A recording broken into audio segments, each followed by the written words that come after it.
ខ្ញុំបើក app map ខ្ញុំ click ពីរដងទៅលើ app map 10 ចុចណាដូច្នេះវាត្រូវរងចាំពីព្រោះ app map 10 ចុចនេះវានៅពេលយើងបើកវាយឺតបន្តិចព្រោះកម្មវិធីវាធំ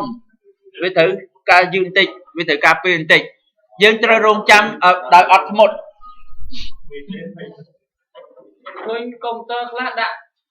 set power ហ្នឹងទៅ power saver សូមដាក់ធម្មតា balance ឬក៏ high performance ហ្នឹងបានដើរស្រួលបើថាដាក់ power saver បើកទៅក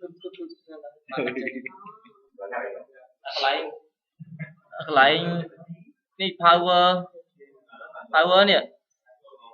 តតែ balance ឡើងហើយកុំដាក់អា save តាមពុលព្រោះជា S ដើរអត់មួយទេហ្នឹងហើយសិតតែអ្នកមានបទពិសោធន៍ហើយ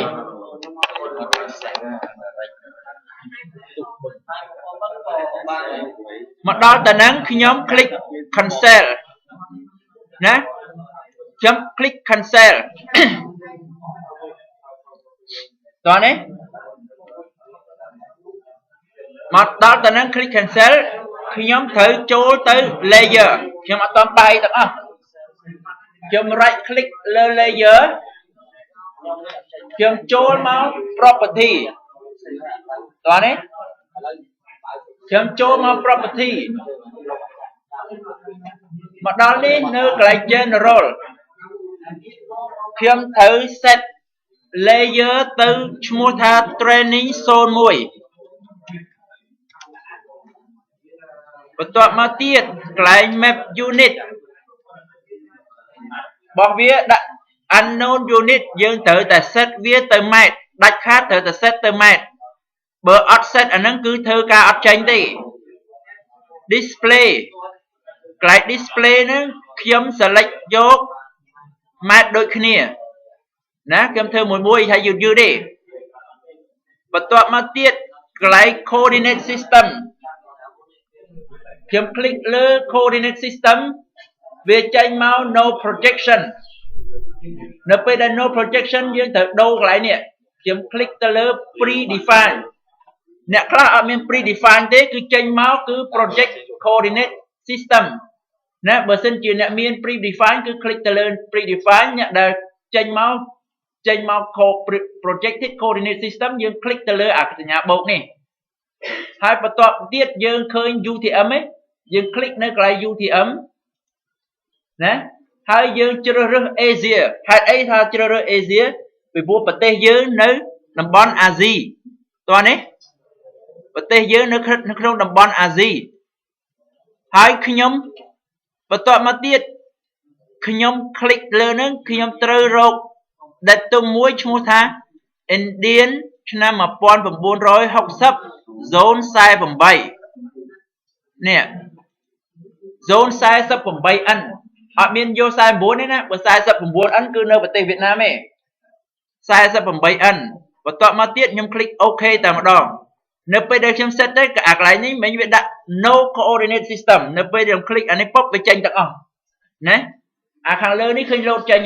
Indian zone 48N projection UTM ណាហើយអានេះ fall វាគឺ500,000 ម៉ែត្រ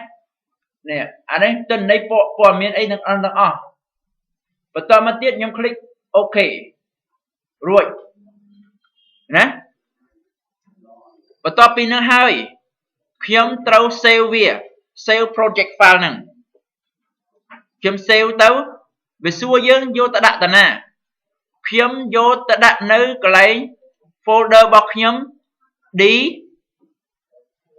DME GIS data នេះនៅ folder មួយឈ្មោះ MXD ណា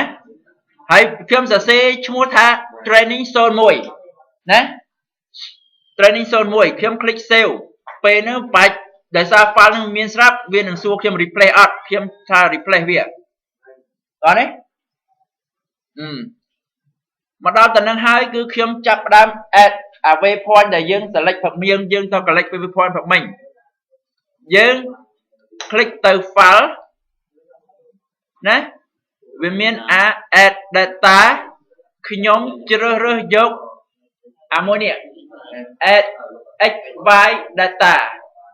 នៅពេលដែលខ្ញុំ click ចឹងហើយវាចេញ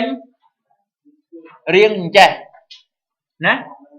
ខ្ញុំអត់ឃើញទេខ្ញុំ click តែនេះអត់មានអីទាំងអស់ដូច្នេះខ្ញុំត្រូវទៅ browse វាខ្ញុំ click ទៅលើ browse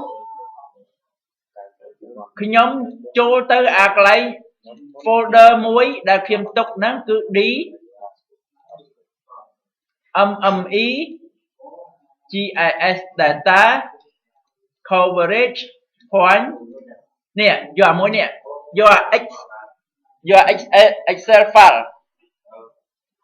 ខ្ញុំ select យក Excel file ខ្ញុំ add វាមក add មកវាឲ្យខ្ញុំ select យកអានេះខ្ញុំត្រូវ select យកអានេះមួយទៀត add ទៀតបើវាចេញមកយើងមើល x y ឃើញវាឲ្យហើយស្រេច coordinate system វាស្គាល់ហើយស្រេចគឺ Indian ឆ្នាំ1960សួរថាហេតុអីបានវាស្គាល់គឺវាស្គាល់នៅពេលដែលយើងធ្វើនៅអា Mapsoft យើងបើកនៅ Mapsoft គឺយើង set Mapsoft របស់យើង Indian ឆ្នាំ1960គឺវាស្គាល់តែម្ដងណាខ្ញុំអត់មាន edit ទេពីព្រោះវាត្រូវហើយខ្ញុំ click OK អានេះខ្ញុំមិនខ្វល់វាទេខ្ញុំ click តែ OK ទៅវាចេញមកតោះណាបន្ទាប់មកទៀតខ្ញុំ click លើនេះពីព្រោះអានេះជា Excel ទេខ្ញុំត្រូវបំលែងវាទៅជា save file បំលែងទៅ save file ខ្ញុំ click លើវា highlight លើវាអានេះគេថា active ណា highlight លើវាខ្ញុំ right click មកវាមាន data មួយគេថា data export ណាអត់មានឃើញ export data អាមួយទៀត export to AutoCAD ណាវាមានពីរយើង export បើសិនយើងចេះ AutoCAD យើងចង់ធ្វើការលើ AutoCAD យើង export នៅ AutoCAD ប៉ុន្តែយើងអត់ទេយើងធ្វើតែ GIS យើង export ត្រឹម data នេះខ្ញុំ click ទៅវាចេញមករៀងអញ្ចេះអាខាងលើនេះ all feature ខ្ញុំរក្សាដដែលអត់ប៉ះពាល់ទេអាកន្លែងនេះគឺខ្ញុំត្រូវតែយកទៅដាក់នៅ folder point folder ដែលយើងបានគិតដែលយើងបានរៀបចំពីព្រឹកមិញណាឧបមាសន្មតថាភាគច្រើនគឺបើកមកអត់ឃើញអញ្ចឹងទេភាគច្រើនបើកមកឃើញតែផ្ដេសតែផ្ដាស់ដូច្នេះគឺខ្ញុំចូល click ទៅនេះចូល computer ខ្ញុំចូលទៅ D ហើយខ្ញុំ scroll ចូលមកក្រោមមាន DME ហើយខ្ញុំចូលមក GIS data ហើយខ្ញុំចូលមក point ខ្ញុំ click OK ណា click OK មកដល់ point ណាឃើញ folder មួយឈ្មោះ point folder name ទៅនេះខ្ញុំសរសេរឈ្មោះថា waypoint ថ្ងៃ7ណាខែ July 2015ខ្ញុំ click save ណាចេញមកចេះណាខ្ញុំ click OK វានឹងសួរថា add layer add អាហ្នឹងមក layer file នឹងអត់យើងថា yes គឺមកដល់នេះហើយណាពេលហ្នឹងខ្ញុំនឹងបិទអានេះចោលគឺខ្ញុំឈប់ប្រើវាហើយខ្ញុំត្រូវតែលុបវាចេញព្រោះខ្ញុំខ្ចីវាប្រើដើម្បីបង្កើតនៅ save file នេះទេឥឡូវ save file ខ្ញុំបង្កើតបានហើយខ្ញុំដូរនិមិត្តសញ្ញាវាដោយសារនិមិត្តសញ្ញាវាតូចពេកខ្ញុំពិបាកមើលខ្ញុំដូរ click លើអានិមិត្តសញ្ញានេះទៅវាចេញមកអញ្ចេះ